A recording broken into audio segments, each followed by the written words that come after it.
Mi nombre es Jorge Gómez, estoy de acá de Bogotá, Colombia.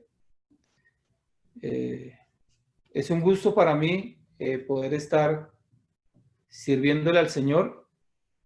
Es un privilegio poder estar aquí para llevar un mensaje, la palabra del Señor.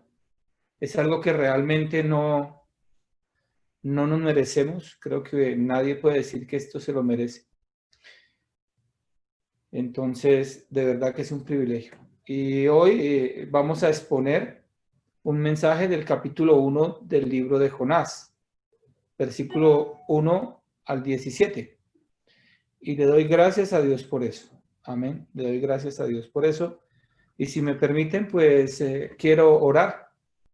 Padre amado, bendito Dios, te doy gracias en el nombre de Jesús. Te doy gracias por tu misericordia. Te doy gracias por tu amor. Te doy gracias por este gran privilegio que me das y por tu presencia en nuestras vidas, Señor. Te ruego, Espíritu Santo, bendito Dios, que tú en tu gracia, en tu amor y en tu misericordia me uses como un instrumento, Señor. No lo merezco, pero tu gracia me cubre, tu favor me cubre, Señor. Te ruego, Padre, que tú traigas los pensamientos correctos a mi mente, los que tú quieres que yo transmita, Padre Santo, y que coloques las palabras, bendito Señor, que tú quieres que yo diga, Señor. Padre Santo, perdona mis pecados, perdona todo lo malo que yo hago, Señor, y úsame, Padre Santo. Te lo ruego en el nombre de Jesús, para gloria de tu santo nombre, para la alabanza de tu santo nombre te lo pido. Y te doy toda la gloria, Señor, y te doy toda la honra y toda la alabanza, Señor. Solo soy un instrumento, Padre Santo. Úsame, poderoso Señor, en el nombre de Jesús. Muy bien, entonces vamos a hablar un poco de Jonás. Y lo primero que quiero compartirles es lo que significa la palabra Jonás. Y la palabra Jonás significa paloma. Es un nombre bien particular, el significado de Jonás. También tengo que decirles que Jonás vivió aproximadamente en el siglo 740 antes de Cristo. Y también tengo que decirles que Jonás fue un personaje histórico, no es un personaje de las tiras cómicas o de los dibujos animados, como en muchas ocasiones se ha pretendido hacerle ver, o como en muchas ocasiones en algunas iglesias solo usan el libro de Jonás para enseñarle a los niños y entonces se les enseña con un dibujo animado como si fuera una caricatura. No. Jonás es un personaje histórico y lo podemos observar y mirar en el segundo libro de Reyes, capítulo 14. Segundo libro de Reyes, capítulo 14. Vamos a ir al segundo libro de Reyes, capítulo 14, para mirar y observar que Jonás es un personaje histórico. Y esto es bien importante para nosotros, porque muchos han podido pensar que esta historia es de ciencia ficción, que es sencillamente una historia más de la Biblia y que no tiene peso histórico y que no es un personaje real. Pero la misma palabra del Señor nos muestra y nos enseña que es un personaje histórico. Y entonces vamos a leer en el segundo libro de Reyes, capítulo 14, versículo 23 en adelante. Miren cómo dice la palabra del Señor. En el año 15 de Amasías, hijo de Joás, rey de Judá, comenzó a reinar Jeroboam, hijo de Joás, sobre Israel, en Samaria, y reinó 41 años. En ese tiempo fue que el profeta Jonás fue usado por Dios para ministrar. En esa época, ¿en cuál época? En la época de Jeroboam, hijo de Joás. E hizo lo malo ante los ojos de Jehová. ¿Qué hizo este rey? Lo malo ante los ojos del Señor, ante los ojos del Dios Todopoderoso. Y no se apartó de todos los pecados de Jeroboam, hijo de Nabat, el que hizo pecar a Israel. Dice la palabra del Señor que este rey restauró los límites de Israel desde la entrada de Hamat hasta el mar Arabá, conforme a qué? A la palabra de Jehová, Dios de Israel, la cual le había hablado por su siervo, ¿qué? Jonás, hijo de quién? De Amitai, profeta que fue de Gat Efer. Jonás fue un personaje histórico. Nos muestra la palabra del Señor. Estos hechos también los encontramos en los libros de Crónicas, como Jeroboam aparece ahí como un personaje histórico. Entonces, Jonás fue un personaje histórico, un personaje profeta que Dios usa. ¿Para qué? Para que le dé una palabra a este rey. Y eso es maravilloso, podernos dar cuenta de eso ahí en el versículo 25. Qué importante es poder ver a Jonás como ese personaje histórico, ese personaje que no es de ciencia ficción, que no es una caricatura y que no es alguien que se inventó, alguien que pudo inventar a Jonás, sino que está ahí. También podemos mirar que el mismo Señor Jesucristo cita en el libro de Mateo, en el Evangelio de Mateo y en Lucas también, si no estoy mal, al profeta Jonás. Y dice que no habrá otra señal como la del profeta Jonás. Y eso lo vamos a ver más adelante, más detenidamente. Y entonces podemos observar que Jonás es el profeta y que Dios le tiene una tarea muy específica, y es que vaya ¿a dónde? Que vaya a Nínive.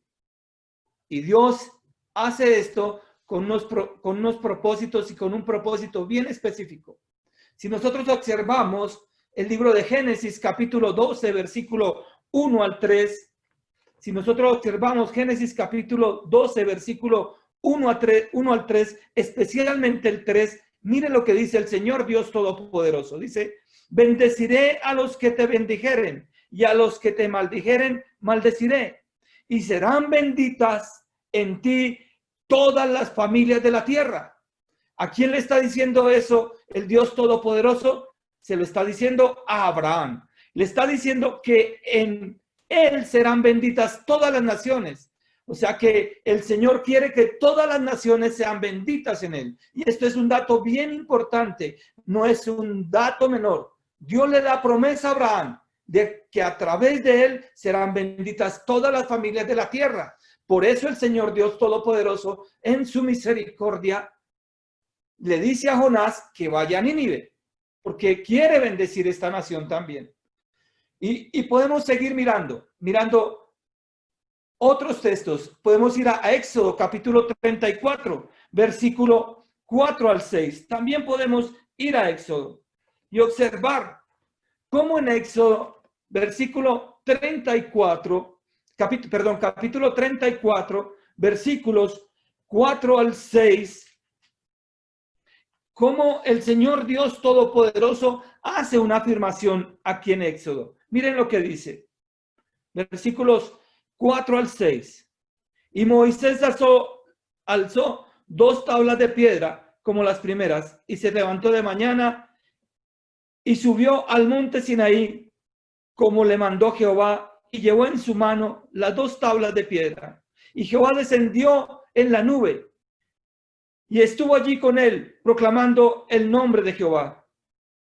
Y pasando Jehová por delante de él, proclamó: Jehová, Jehová, fuerte y misericordioso y piadoso, tardo para la ira y grande en misericordia y verdad, que guarda misericordia a miles, que perdona la iniquidad de muchos. El Señor Dios Todopoderoso tenía misericordia del que quisiera tener misericordia. Y entonces, por esa razón, usa al profeta Jonás para que vaya a Nínive. Y entonces también podemos hablar algo de Nínive. Algo de Nínive. Y hay un libro, hay otro profeta que nos habla de Nínive. Hay otro profeta que nos dice algo de Nínive. Y es el profeta Nahum. No es, lo que voy a leer del profeta Nahum, no es exactamente para la época de Jonás, pero sí nos describe quién era Nínive y por qué el Señor Dios Todopoderoso envía a Jonás. Miren lo que dice Nínive, miren lo que dice Nahum, capítulo 3, versículo 1 al 7. Miren cómo dice la palabra del Señor. Describiendo a Nínive, vuelvo a decir y quiero que lo tengan en cuenta, no era para la época de Jonás, pero sí nos describe cómo era Nínive. Ay de ti, ciudad sanguinaria, toda llena de mentira y de rapiña, sin apartarte de pillaje, chasquido de látigo y fragor de ruedas, caballo atropellador y carro que salta, jinete enhiesto y resplandor de espada y resplandor de lanza y multitud de muertos y multitud de cadáveres, cadáveres sin fin, y en sus cadáveres tropezarán a causa de la multitud de las fornicaciones, de la ramera de hermosa gracia, maestra de hechizo, que seduce a las naciones con sus fornicaciones y a los pueblos con sus hechizos. Heme aquí contra ti, dice Jehová de los ejércitos, y descubriré tus faldas en tu rostro, y mostraré a las naciones tu desnudez, y a los reinos de tu vergüenza, y echaré sobre ti inmundicias, y te afrentaré, y te pondré como estiércol. Todos los que te vieren se apartarán de ti, y dirán, Nínive es asolada, ¿quién se compadecerá de ella? ¿Dónde te buscaré consoladores? Este pasaje nos describe quién era Nínive, cómo era la condición de esa ciudad. Muy bien, estamos mirando todo lo que está alrededor del profeta y por qué Dios quiere hacer lo que quiere hacer a través de Jonás. Muy bien, pero quiero dejarles un versículo más de Éxodo y con esto termino esta primera parte a donde los quiero llevar. Éxodo capítulo 19. Éxodo capítulo 19, versículos 5 y 6. Y esto es bien importante, entender por qué Dios está haciendo lo que está haciendo con Jonás. Miren lo que dice la palabra. Ahora pues, si diereis oído a mi voz y guardareis mi pacto, vosotros seréis mi especial tesoro sobre todos los pueblos, porque mía es toda la tierra. Y vosotros me seréis un reino de sacerdotes. Muy bien. Y gente santa.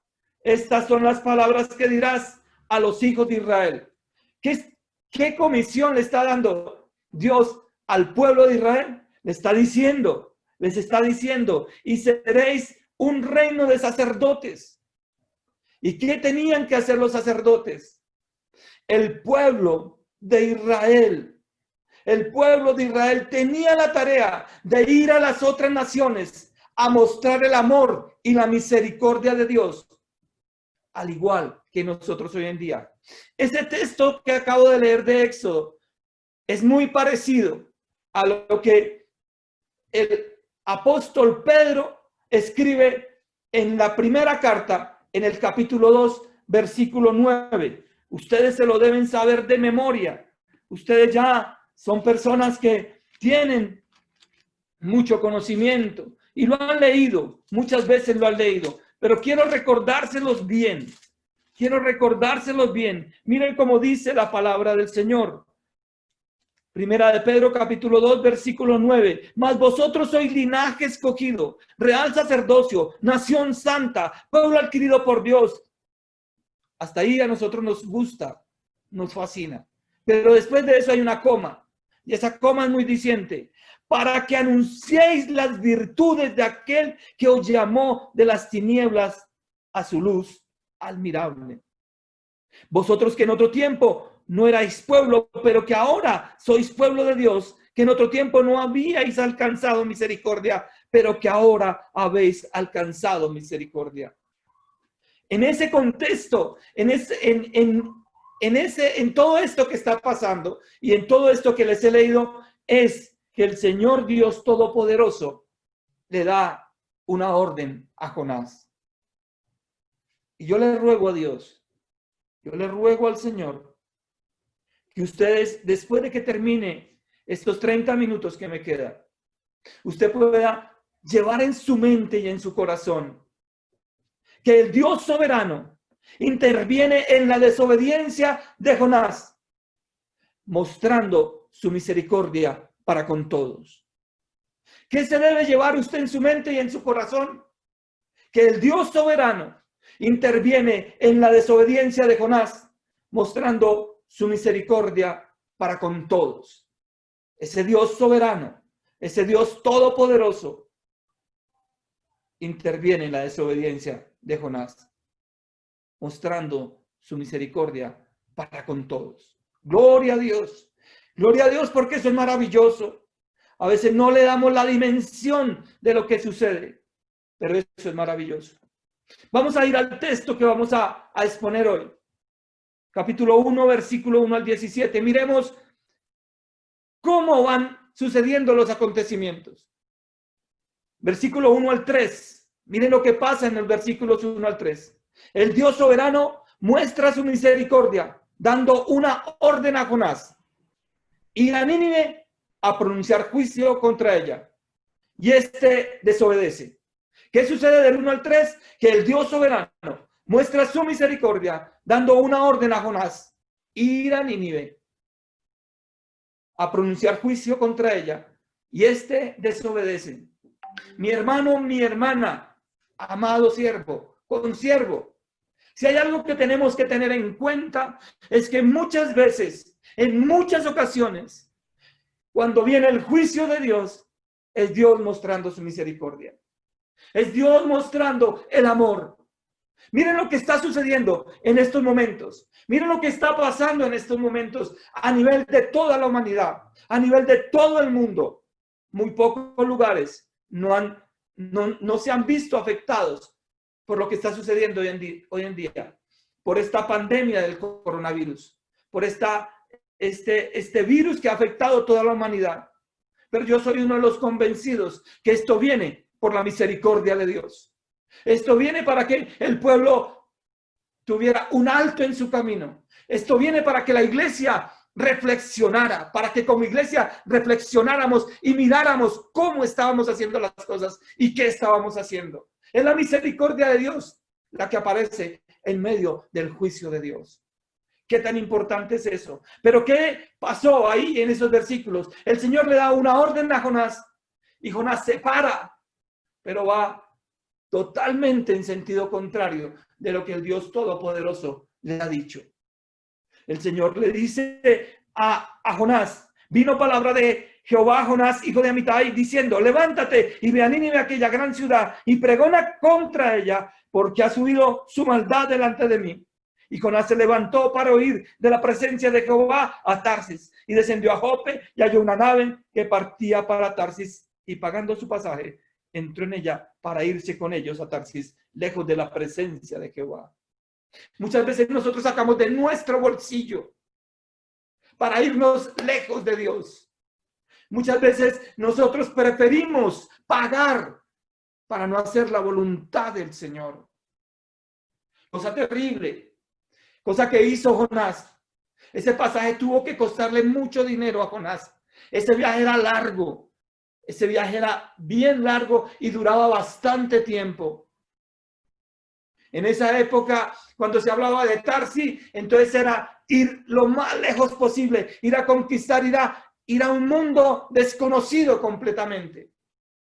Y Jonás tomó esa decisión. Yo les hago una pregunta, mis amados hermanos. Yo les pregunto, ¿cuántas veces el Señor te ha dicho a ti, haz esto o haz lo otro? ¿Cuántas veces el Señor te ha dicho eso? Y tú has cogido para el otro lado. E incluso has pagado. Sé y conozco de mucha gente que lo ha hecho. Y esas consecuencias uno las paga. Esas consecuencias uno después tiene que arrepentirse de haber hecho eso así. Pero la historia sigue. La narración sigue. Este profeta de Dios, puede uno decir que es alguien que es un antihéroe. Los héroes van en búsqueda de quién salvar, van en búsqueda de a dónde ir para que la gente no se pierda, no se muera. Pero este profeta de Dios, el Señor le está dando una orden para ir a pregonar en un lado y él no quiere ir. Es algo bien paradójico, es algo que le causa a uno sorpresa. Pero así somos los seres humanos, que Dios nos da unas órdenes y nos quiere usar y nosotros nos resistimos. No los podemos resistir. Si Dios nos manda, es por algo. Luego viene la segunda parte, del versículo 4 al versículo 13. Dios muestra su soberanía y misericordia con todos los que van en el barco, interviniendo en la desobediencia de Jonás. Del versículo 4 al versículo 13, ¿qué vemos? Dios mostrando su soberanía y su misericordia con todos los que van en el barco, interviniendo en la desobediencia de Jonás. ¿Qué es lo que hace Dios? Después de que Jonás se subió al barco y ese barco va para Tarsis, el Señor, que es el Dios soberano, el Dios todopoderoso, hace que ocurran unos vientos muy fuertes y de ahí empieza una ¿qué? Una gran tempestad, versículo 4, una gran tempestad que casi que la nave se partía. Seguimos mirando. Miren lo que sucede en el versículo 5. Y los marineros que eran especialistas en la navegación, ¿qué pasó? Tuvieron temor. Jonás no tenía miedo, pero estos marineros sí tenían temor, sí tenían miedo. Tremendo. Una gran tempestad. Los marineros tienen miedo, tienen temor. Y cada uno levantaba los brazos y clamaba a su Dios. Todo lo contrario a lo que hacía Jonás. Jonás estaba ahí calladito y más adelante vamos a ver que estaba dormido, estaba echado. Pero estos marineros tenían temor y fueron cada uno a sus dioses. ¿A qué? A pedirle misericordia a sus dioses. Pero sabemos que esos dioses no tienen poder para hacer nada. Seguimos con el relato. Seguimos mirando. El mismo patrón de la nave, el capitán de la nave, versículo 6. Y el patrón de la nave se le acerca ¿a quién? A Jonás. ¿Qué discernimiento el de este patrón? ¿Qué tiene, dormilón? Levántate y clama a tu Dios. Lo vio echado, lo vio durmiendo. Vio a todos sus marineros cómo clamaban y este no, este tranquilote, no tenía ni miedo, quería seguramente hasta morirse. Levántate, quizás Él tendrá compasión de nosotros y no pereceremos. Les decía que en esta parte el Dios soberano tiene misericordia para con todos. Están los marineros, está el patrón, está el mismo Jonás y el Señor muestra su misericordia. El Señor muestra su misericordia. Versículo 8. Hay una pregunta clave en el versículo 8. Miren la pregunta. ¿Quiénes hacen la pregunta? Entonces le dijeron ellos, ¿quiénes son ellos? Los marineros. Y la pregunta es clave. Decláranos ahora por qué nos ha venido este mal. Siguen las preguntas claves. ¿Qué oficio tienes y de dónde vienes? Siguen las preguntas claves. ¿Cuál es tu tierra y de qué pueblo eres? ¿Qué confrontación que viene? ¿Qué confrontación que viene de los marineros? Lo pusieron contra la pared. Lo pusieron contra la pared. No lo dejaron respirar. Lo acorralaron. ¿Saben por qué? Por la misericordia de Dios. Cuando te sientas acorralado, reflexiona, piensa, medita. En muchas ocasiones es que la misericordia de Dios está operando en ese momento. Y viene una respuesta clave. Soy hebreo y temo a Jehová, Dios de los cielos, que hizo el mar y la tierra. Y ellos estaban en el mar, pues eran marineros. ¡Qué respuesta tan clave! Les dice que es el Dios que ¿qué? El Dios de los cielos, que hizo el mar. O sea, ya les cogió a ellos todavía más temor. Él viene de parte de ese Dios hebreo que hizo todo, que hizo el mar, que hizo los cielos, que hizo la tierra. El solo hecho de decir soy hebreo, ellos sabían que el Dios de los hebreos era fuerte, era Jehová de los ejércitos. Cosa tremenda, cosa poderosa.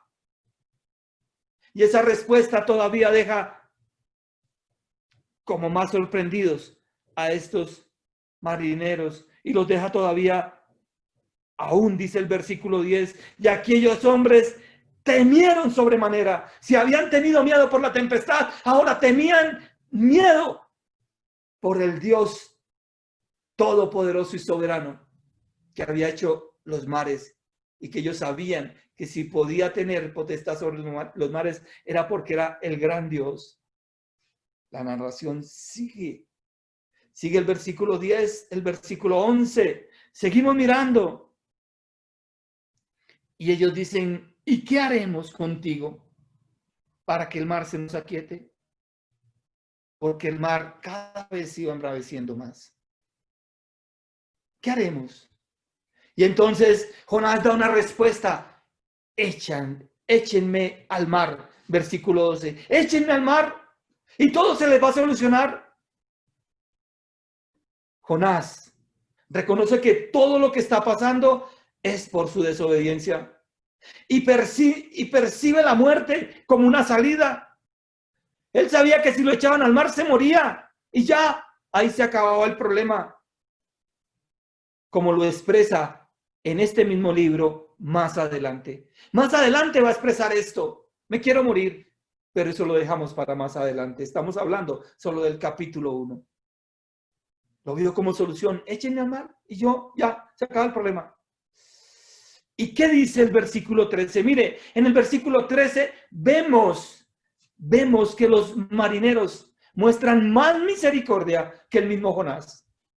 El profeta no tuvo misericordia. Miren lo que dice el versículo 13. Mire cómo lo dice. Y aquellos hombres trabajaron, hicieron hasta lo imposible, hicieron todo lo humanamente posible para que el profeta del Dios que hizo los cielos, que hizo el mar y la tierra, no pereciera.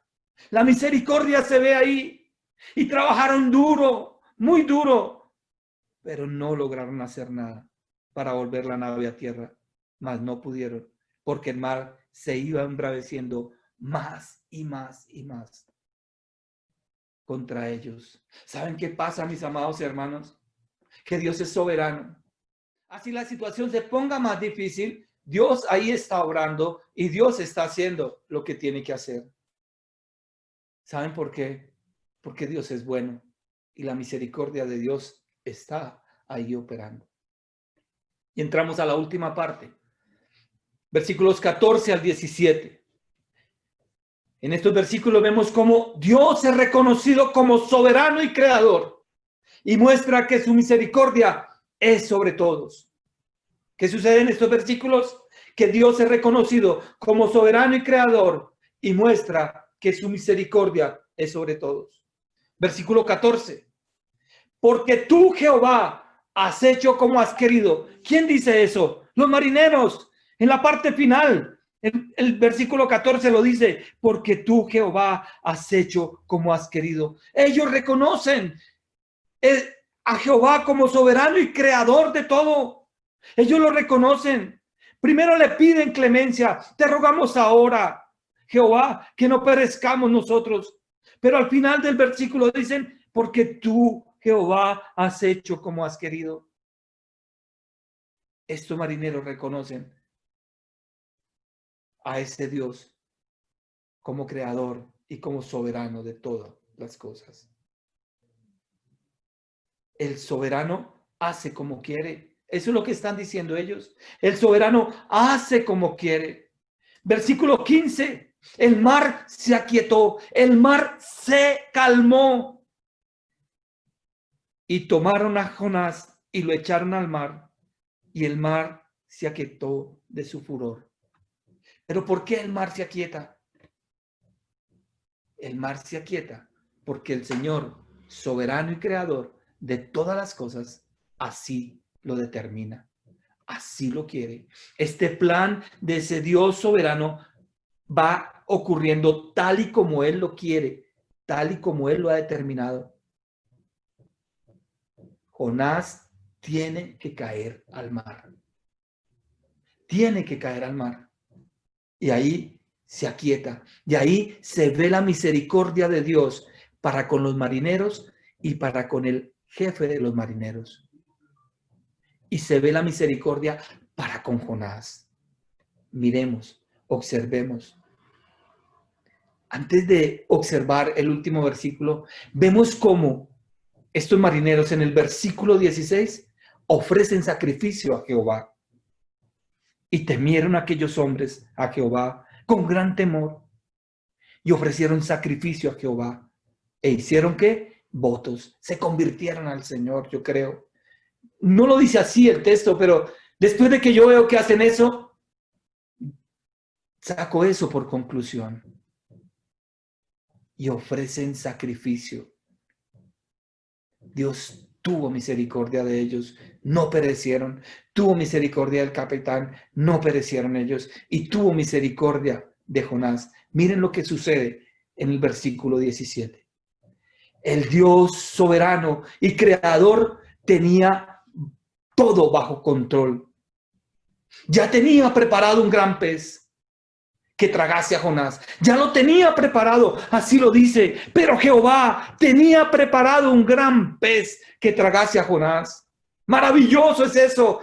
Maravilloso es ver cómo después de una tempestad el Señor tiene preparada una calma para cada uno de sus siervos. Como el Señor todopoderoso, el Señor soberano, el Señor misericordioso, después de llevarnos a una gran tormenta, a una gran tempestad, como la ha vivido usted y yo, mi hermano. Porque si no somos siervos, no tendríamos esas tormentas. Siervo de Dios que se respete ha tenido que pasar por tormentas, ha tenido que pasar por tempestades, muy seguramente como las que hemos tenido que pasar en estos tiempos de pandemia. Pero como es de hermoso ver cómo Dios, después de que pasamos esto, nos tiene ahí la calma y nos tiene preparado algo. ¿Saben por qué? Por su misericordia. Por su misericordia. Ya tenía preparado un gran pez que tragase a Jonás para que estuviera ahí 3 días y 3 noches dentro de ese gran pez. Y Dios es maravilloso. Él hace como quiere. Él es todopoderoso. Él es maravilloso. El Señor Jesucristo, les decía yo al comienzo, hace referencia a este acontecimiento. Miremos Mateo, capítulo 12, versículo 39 al 41. Miremos qué rico relato y todo lo que nos dice esta porción de la palabra.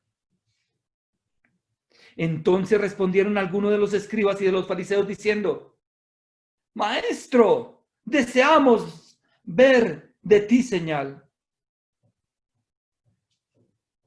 Sabemos que estos famosos escribas, fariseos y maestros siempre buscaban colocar al Señor Dios Todopoderoso, a Jesucristo, tu Salvador, mi Salvador, el Salvador del mundo, siempre querían colocarlo en jaque mate. Yo no sé si en esa época ya existía el ajedrez, no lo sé, pero uso ese término. Siempre lo querían colocar a Jesús ahí, en la cuerda floja, hacerle preguntas para hacerlo caer. Pero miren cómo responde Jesús. Él respondió y le dijo: la generación mala y adúltera demanda señal, pero señal no le será dada, sino la señal del profeta Jonás. Porque como estuvo Jonás en el vientre del gran pez 3 días y 3 noches, así estará el Hijo del Hombre en el corazón de la tierra 3 días y 3 noches. Los hombres de Nínive se levantarán en el juicio contra esta generación y la condenarán, porque ellos se arrepintieron a la predicación de Jonás. Pero miren lo hermoso que dice el Salvador del mundo en la siguiente frase: y he aquí, más que Jonás en este lugar, alguien más poderoso, más majestuoso que Jonás. Y también les estaba predicando, y también les estaba hablando, y ellos no creían, ellos pedían otra señal. Y dice, aquí hay alguien más poderoso. Aquí hay alguien más que Jonás. ¿Y quién era ese alguien más que Jonás? Jesucristo. Jesucristo nuestro Salvador. Jesucristo nuestro Redentor. Quien mostró misericordia por cada uno en su momento. Y quien muestra misericordia hoy por todo aquel que se acerca a Él pidiendo perdón y arrepintiéndose de los pecados. Alguien más que Jonás, nuestro Señor Jesucristo, está ahí y aparece en escena. Qué poderoso que es eso. Qué maravilloso que es eso. Jesús hace esa referencia de Jonás. Jesús estuvo 3 días y 3 noches en el corazón de la tierra y al tercer día resucitó triunfante. Jesús es maravilloso. Jesús es todopoderoso. Y miren ya cómo a medida que va pasando la historia, después de que Jesús aparece en escena, después de que Jesús llega y es sacrificado en la cruz, miren cómo libro tras libro, palabra tras palabra, nos muestra a ese Jesús lleno de misericordia. Lleno de misericordia. Esa misericordia que no tuvo Jonás. Esa misericordia que no mostró Jonás en este primer capítulo que lo estamos analizando. Miremos la primera carta que el apóstol Pablo le escribe a los Corintios. Primera carta que el apóstol Pablo le escribe a los Corintios. Capítulo 15, versículo 3 y 4. Miren cómo dice la palabra del Señor. Capítulo 15 de la primera carta, versículo 3 y 4. Porque primeramente os he enseñado lo que asimismo recibí, que Cristo murió por nuestros pecados, conforme a las Escrituras, y que fue sepultado y que resucitó al tercer día, conforme la Escritura. ¿Qué dice la palabra? Que Cristo murió por nuestros pecados. Jonás no quiso ir a Nínive a hacer lo que Dios le había mandado. Y en cambio Jesús muere por nuestros pecados, mostrando que su misericordia, mostrando ese gran amor y esa misericordia que tiene por nosotros. Miren lo que dice el libro de Hechos de los Apóstoles. Hechos, capítulo 26. Hechos, capítulo 26. Versículos 22 al 23. Leo la palabra del Señor. Pero habiendo obtenido auxilio de Dios, perseveró hasta el día de hoy, dando testimonio a pequeños y a grandes, no diciendo nada fuera de las cosas que los profetas y Moisés dijeron que había sucedido, que el Cristo había de padecer y ser el primero de la resurrección de los muertos, para anunciar luz al pueblo y a los gentiles. Padeció, mi amado, padeció. ¿Saben por qué? Porque tuvo misericordia de nosotros. El Cristo, el Dios todopoderoso, hizo eso. Pero termino esta parte con Tito, capítulo 3, versículo 4 al 6. Tito, capítulo 3, versículo 4 al 6. Tito, capítulo 3, versículo 4 al 6. Miren lo que dice la palabra del Señor.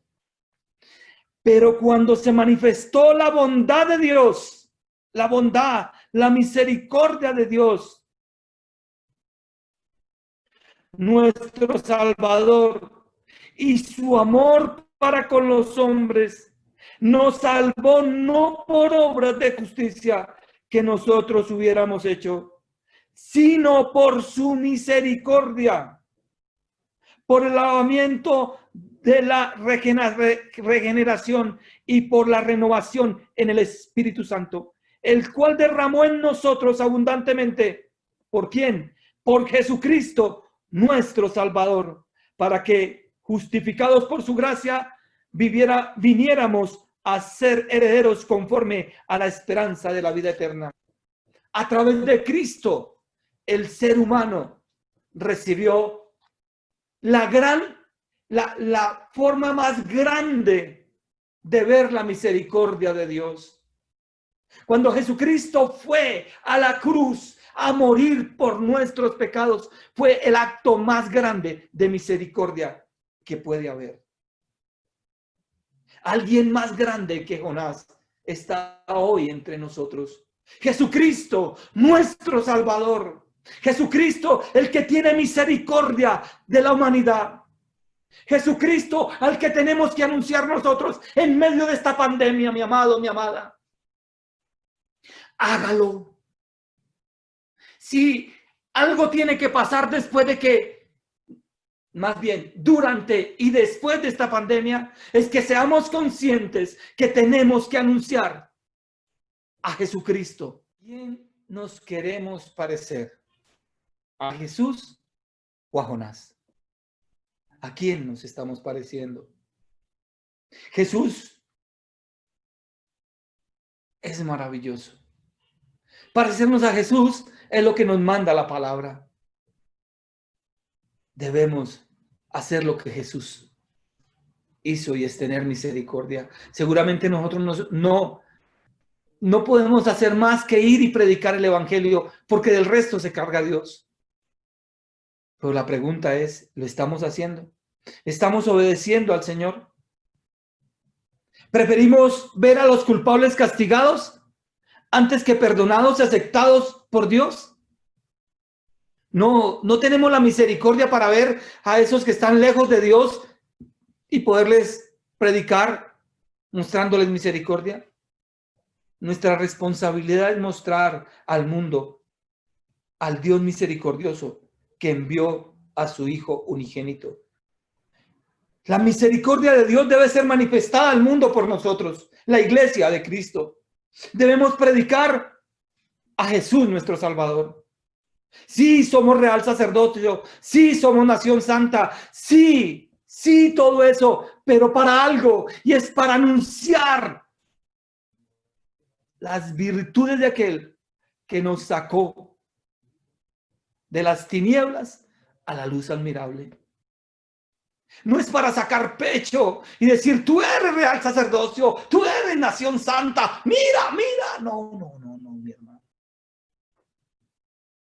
Es para que con toda humildad, con todo amor, como lo hizo Jesús, prediquemos por misericordia para que la gente se salve.